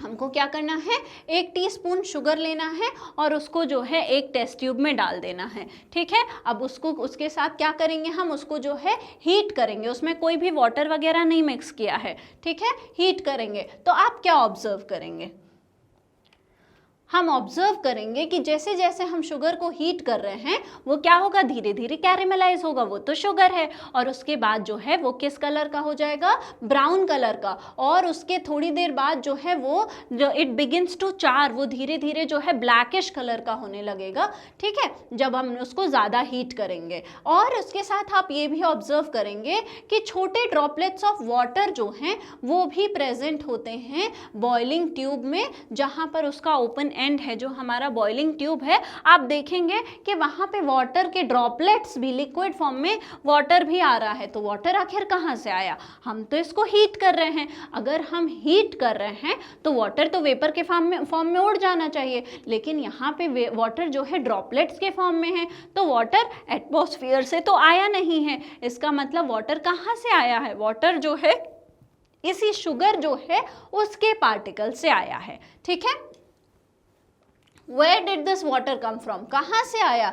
Was it in dry sugar? क्या वो ड्राई शुगर में था, या फिर वाटर वेपर जो है एयर से आया? क्योंकि हम हीट कर रहे हैं ट्यूब को, तो वाटर जो है वो ड्राई शुगर से ही आया होगा।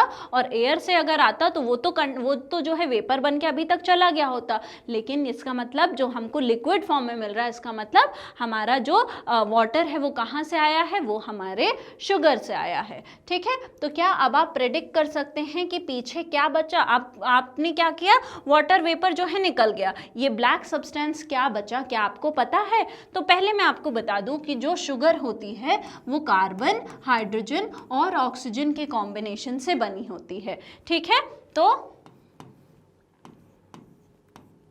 ये जो है इस कॉम्बिनेशन से बनी हुई होती है। अब स्टूडेंट्स अगर बात करें हम, तो क्या है यहाँ पर देखने वाला कि जो है आपका जो कार्बन है वो प्रेजेंट है, ऑक्सीजन है और हमारा हाइड्रोजन है और ऑक्सीजन प्रेजेंट है। अब आप रेशियो देखिए हाइड्रोजन और ऑक्सीजन का, देखिए जितना हाइड्रोजन है, हाइड्रोजन डबल है ऑक्सीजन के, तो 2 टाइम्स ज़्यादा है किससे, ऑक्सीजन के, मतलब कि 2:1 के रेशियो में हाइड्रोजन और ऑक्सीजन प्रेजेंट है। तो जब हमारा जो है हाइड्रोजन और ऑक्सीजन कहाँ चले गए, हाइड्रोजन और ऑक्सीजन वाटर ड्रॉपलेट्स में चले गए, किस फॉर्म में, H2O के फॉर्म में। तो पीछे क्या बचेगा, पीछे सिर्फ कार्बन बचेगा। तो ये जब निकल गया, ये वाला पार्ट जब निकल गया तो क्या बचा नीचे, सिर्फ जो है कार्बन बचा। तो ये जो क्वेश्चन था कि नीचे जो है क्या रह जाएगा, उसका क्या आंसर है, नीचे जो है सिर्फ कार्बन अब बचेगा। वो जो ब्लैक कलर का मटेरियल बना है वो क्या है, वो कार्बन है। ठीक है,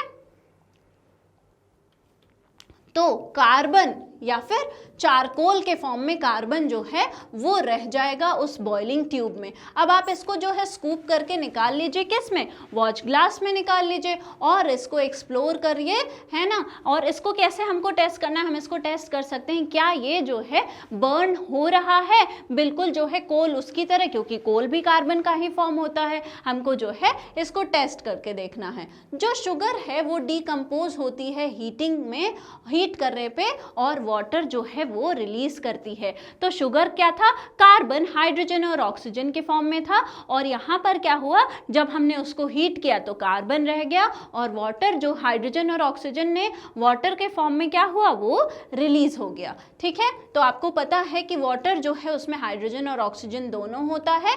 तो शुगर जो है एक एलिमेंट तो नहीं होगा, क्योंकि किसी चीज से जो है हाइड्रोजन और ऑक्सीजन दोनों ही निकला है। तो जो वाटर है हमारा वो एक एलिमेंट तो नहीं होगा, क्योंकि ऑलरेडी हमने इतना देख लिया कि दो चीजें तो अलग अलग हैं, हाइड्रोजन और वाटर। साथ ही साथ जो नीचे बचा था वो चारकोल था। तो इसका मतलब जो शुगर है वो क्या है, वो हमारा जो है एक एलिमेंट नहीं है, वो अलग अलग चीजों से, अलग अलग एलिमेंट से कंबाइन होकर बना हुआ एक कंपाउंड है।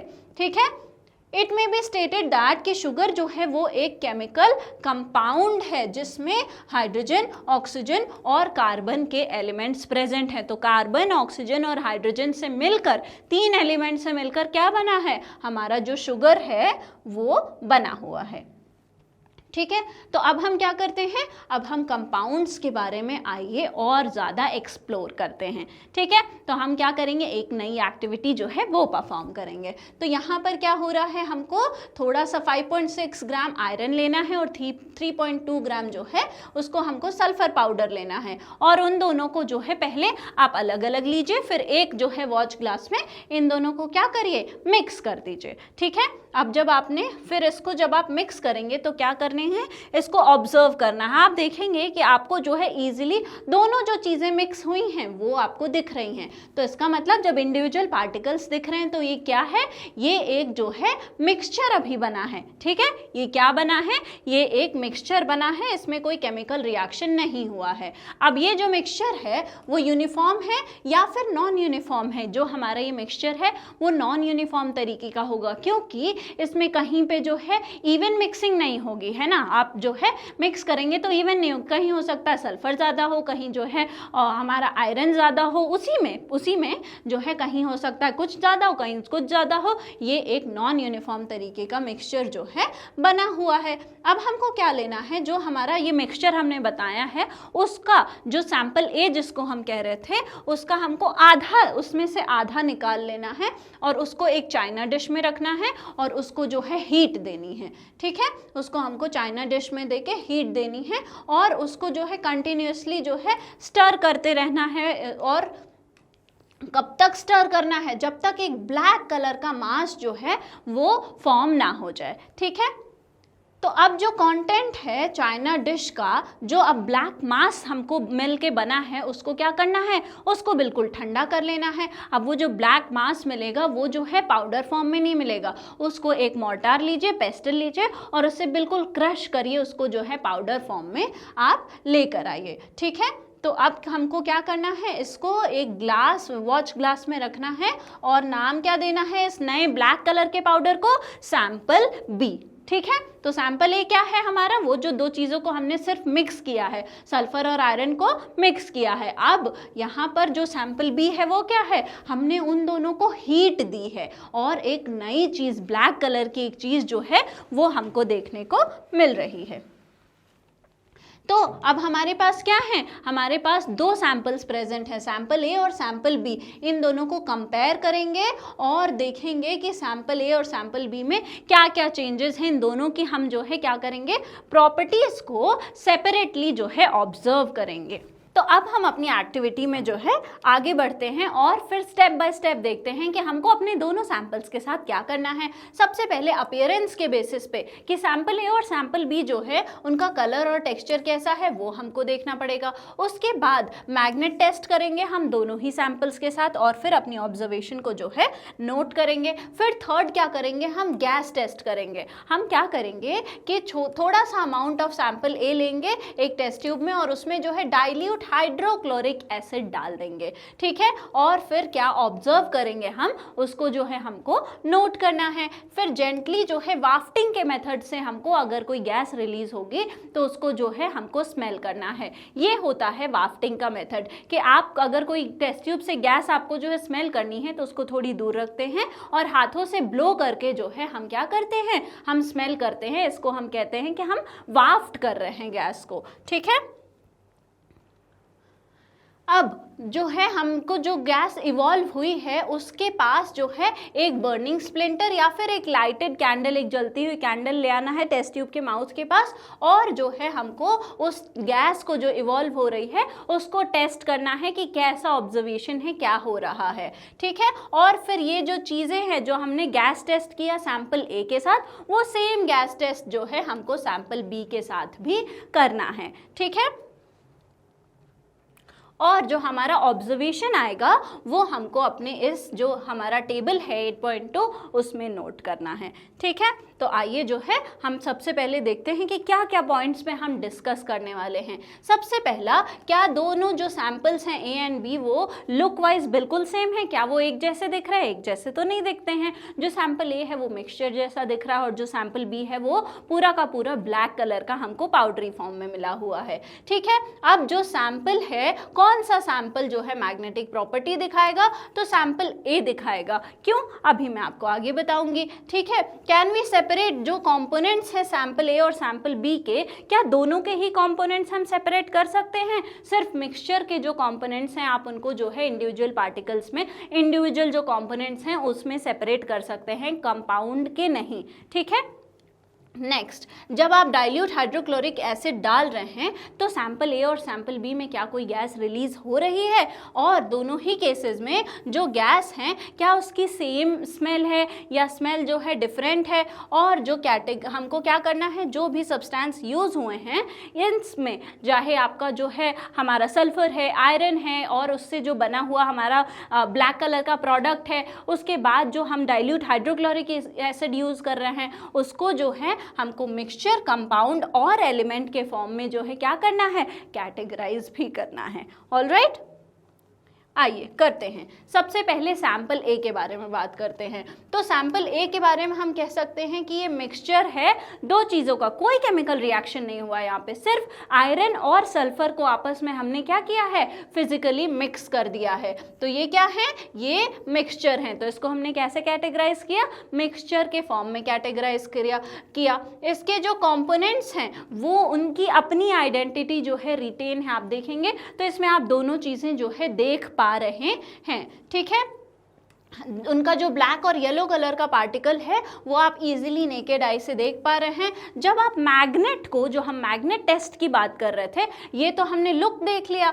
अब जो मैग्नेट टेस्ट की हम बात कर रहे थे, जब आप मैग्नेट को लेकर आएंगे इस सैंपल के पास तो क्या होगा, तो जो मैग्नेट है वो आयरन के पार्टिकल्स को अट्रैक्ट कर लेगा। और इस तरीके से हमने एक फिजिकल मेथड से जो हमारा मिक्सचर था उसके दोनों ही कंपोनेंट्स को क्या किया है, सेपरेट कर दिया है। ठीक है, तो जो आयरन फिलिंग है वो मैग्नेट से अट्रैक्ट हो जाएंगे, आयरन और सल्फर जो है वो सेपरेट हो जाएगा। तो ये हो गए मैग्नेट टेस्ट के रिजल्ट्स। ठीक है, अब आपने ऑब्जर्व किया होगा कि जो सैंपल ए है उसमें आयरन जो है वो रिएक्ट करता है किससे, डाइल्यूट हाइड्रोक्लोरिक एसिड के साथ, और क्या बनाता है, आयरन क्लोराइड। ठीक है, अब हमको क्या देखना है, हम क्या कर रहे हैं, अब हम गैस टेस्ट कर रहे हैं। तो हमारे पास अब क्या है, आयरन है और सल्फर है। जब आप आयरन के साथ जो है मिक्स करेंगे डाइल्यूट हाइड्रोक्लोरिक एसिड को, तो वो क्या बनाएगा, आयरन क्लोराइड बनाएगा। आयरन यहाँ से आया और जो हाइड्रोक्लोरिक एसिड है वहाँ से क्लोरीन आया, तो आयरन क्लोराइड बना। और कौन सा गैस रिलीज होगा, हाइड्रोजन गैस रिलीज होगा। कौन सा गैस रिलीज होगा, हाइड्रोजन गैस रिलीज होगा। ये गैस कलरलेस होता है, इसकी कोई स्मेल नहीं होती है। और जब आप इसके ऊपर, इसके माउथ के पास जो है एक बर्निंग कैंडल लेकर जाएंगे तो वहाँ पे बर्निंग कैसी होगी, पॉप साउंड के साथ होगी। तो ये पॉप साउंड क्या कंफर्म करता है कि ये जो कलरलेस बिना ओडर की जो हमारी गैस है वो क्या है, वो हाइड्रोजन है। ठीक है, तो क्या केमिकल रिएक्शन बना हमारा, आयरन और उसके साथ हमने डाइल्यूट हाइड्रोक्लोरिक एसिड जब उसमें डाला तो आयरन क्लोराइड और हाइड्रोजन गैस बन गए। ऑलराइट, अब बचा हमारा सल्फर। आयरन को तो हमने डाल दिया हाइड्रोक्लोरिक एसिड में, सल्फर को जब आप डालेंगे किसमें, हमारे डाइल्यूट हाइड्रोक्लोरिक एसिड में, तो वो क्या होगा, वो बस नीचे जाके सेटल हो जाएगा और उसके साथ कोई भी केमिकल रिएक्शन नहीं दिखाता है। ये दिखाता है कि सल्फर जो है हाइड्रोक्लोरिक एसिड के साथ रिएक्ट ही नहीं करता है। ठीक है, ये हो गया हमारा सैंपल ए के बारे में। उसका हमने जो है मैग्नेट टेस्ट, लुक टेस्ट और जो है गैस का टेस्ट भी कर लिया। अब सैंपल बी, जो हमारा ब्लैक मास बना था वो क्या था, सैंपल बी था। वो किस चीज का है, वो है आयरन सल्फाइड। ठीक है, आयरन और सल्फर को जब हमने हीट किया तो वो दोनों एक साथ कंबाइन होकर उन्होंने क्या नया प्रोडक्ट बनाया, क्या नया कंपाउंड बनाया, वो था आयरन सल्फाइड। ठीक है, हम ऑब्जर्व करते हैं जो टेक्सचर और कलर है इनका सेम है पूरे में, जैसे उसमें येलो और ब्लैक पार्ट दोनों दिख रहा था सैंपल ए में, इसमें जो है थ्रू आउट जो है आपको सिर्फ और सिर्फ ब्लैक कलर दिखेगा। ठीक है, और ये जो है मैग्नेट टेस्ट को पॉजिटिव रिस्पॉन्स नहीं देगा। ये जो ब्लैक हमारा सब्सटेंस है, एक तो ये जो है पूरा आपको ब्लैक दिख रहा है, ये कंपाउंड है, और दूसरी चीज जब इसके पास आप मैग्नेट लेकर जाएंगे तो कोई भी पार्टिकल अट्रैक्ट नहीं होंगे। क्यों, क्योंकि आयरन और सल्फर एक साथ मिलकर अब नया प्रोडक्ट उन्होंने बना दिया है, नया कंपाउंड बना दिया। और कंपाउंड का क्या सिस्टम होता है कि उसकी जो प्रॉपर्टीज होती हैं वो बिल्कुल डिफरेंट होती हैं जिन एलिमेंट से वो मिलकर बना होता है उनसे, इसलिए आयरन के पास जो है मैग्नेटिज्म की प्रॉपर्टी नहीं है। ठीक है, तो ये दिखा रहा है कि जो नया सब्सटेंस है उसकी प्रॉपर्टीज आयरन और सल्फर से बिल्कुल ही डिफरेंट है, और अब आप इसको जो है किसी फिजिकल मेथड से सेपरेट नहीं कर सकते हैं।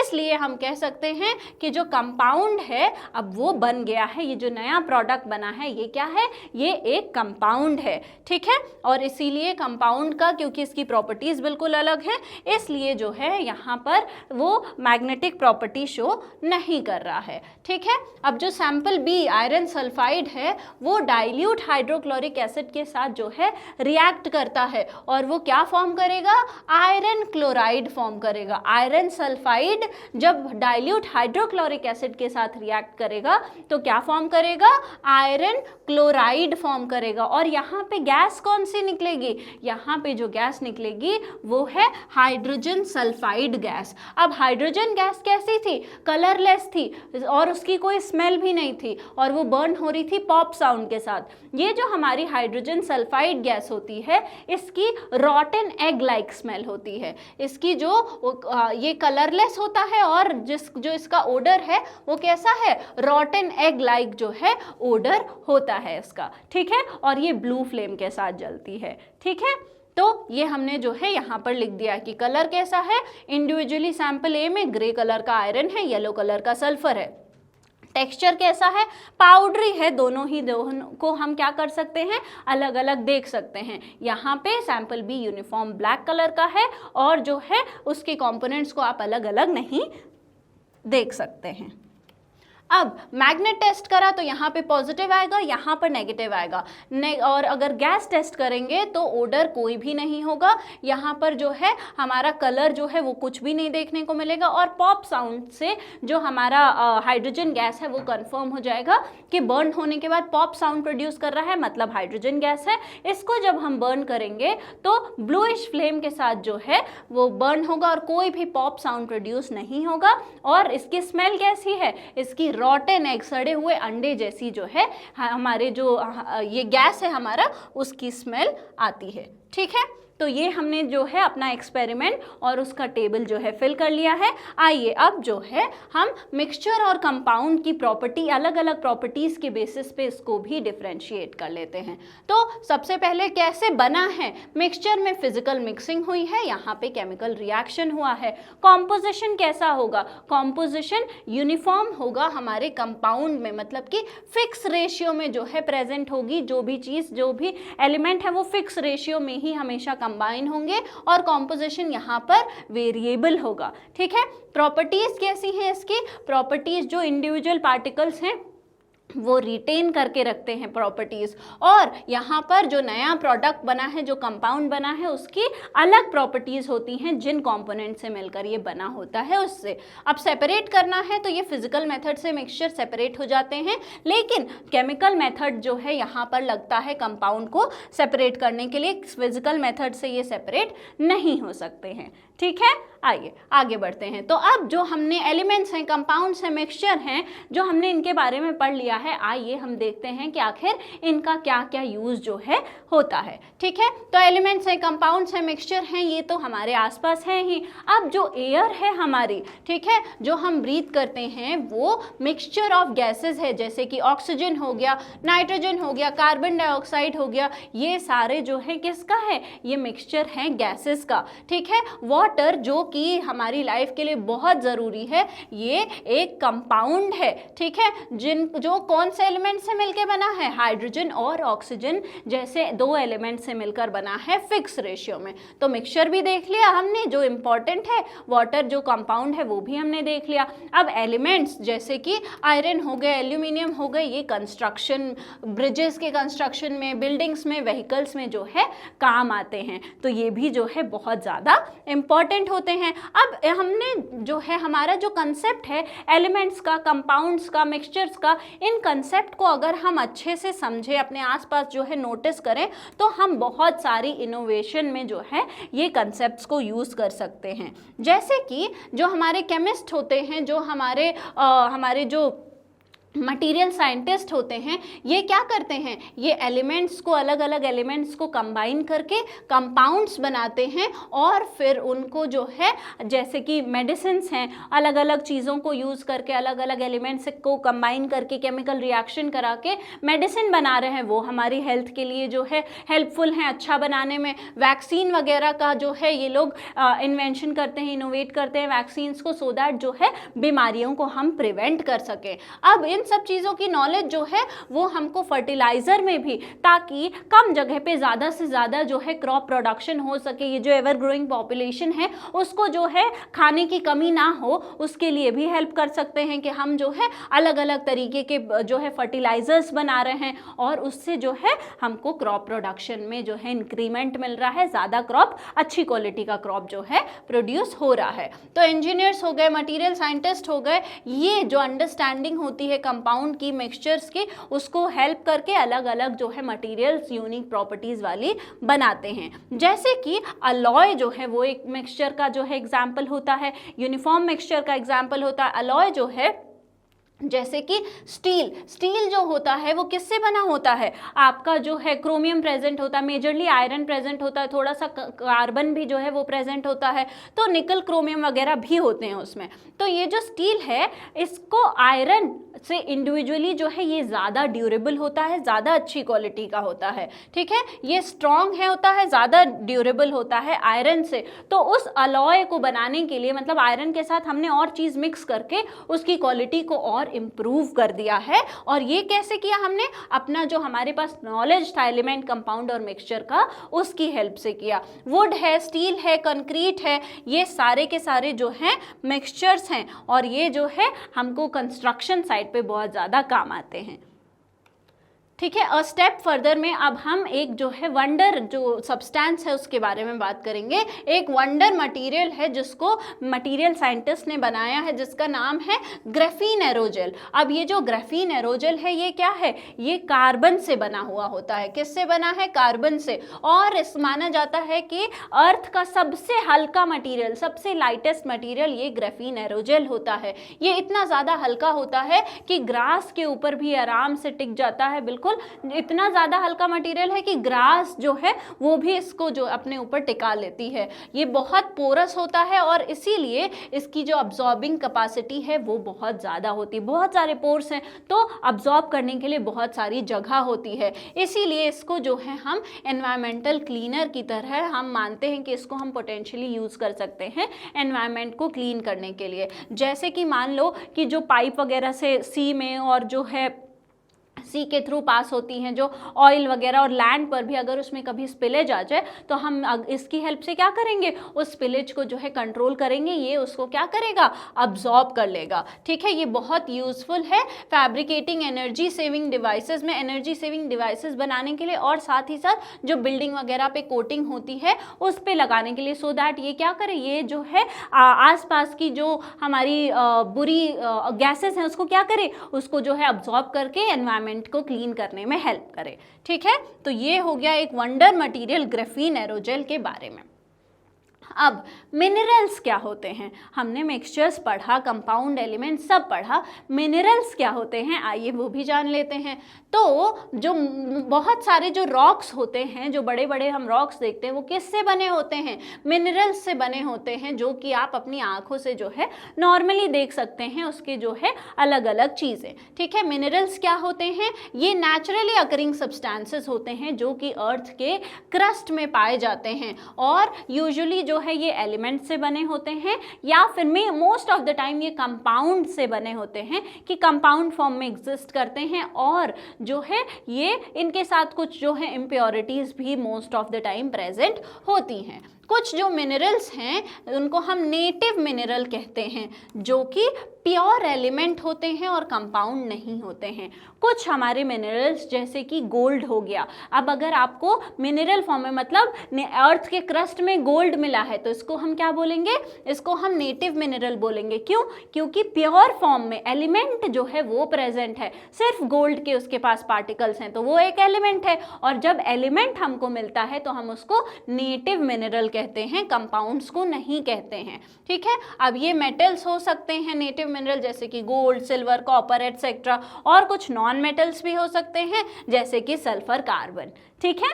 तो ये हमने जान लिया नेटिव मिनरल के बारे में। अब बहुत सारे जो मिनरल्स होते हैं वो किस में प्रेजेंट होते हैं, कंपाउंड फॉर्म में। मोस्ट ऑफ द टाइम आपको अगर मिनरल्स मिल रहे हैं तो वो कंपाउंड फॉर्म में ही जो है मिलेंगे, जो कि एक से ज़्यादा एलिमेंट से बने होते हैं, ठीक है। कुछ कॉमन एग्जाम्पल होते हैं मिनरल्स के, जैसे कि क्वार्ट्ज हो गया, आपका कैल्काइट हो गया, माइका, पायरोक्सिन, ओलिविन, ये सारे जो हैं बॉक्साइट वगैरह, ये सारे एग्जाम्पल होते हैं किसके, आपके मिनरल्स के। बहुत सारी चीज़ें जो हम अपनी एवरीडे लाइफ में यूज़ कर रहे हैं वो मिनरल्स की बनी होती हैं, या फिर वो एलिमेंट्स जो हमने मिनरल्स से एक्सट्रैक्ट किए होते हैं उनसे बनी हुई होती हैं। ये क्वार्ट्ज वगैरह जो है हमारे वॉचेस वगैरह में यूज़ होते हैं क्योंकि ये वाइब्रेट करते हैं बहुत ही तेज़ी से, ठीक है। अब एग्जाम्पल ले लेते हैं सीमेंट। सीमेंट तो सबको पता है कंस्ट्रक्शन में काम आता है। ये किससे बना है, कल्काइट, क्वार्ट्ज और एल्यूमिना और आयरन ऑक्साइड से बना होता है। ये सारे क्या हैं, मिनरल्स हैं,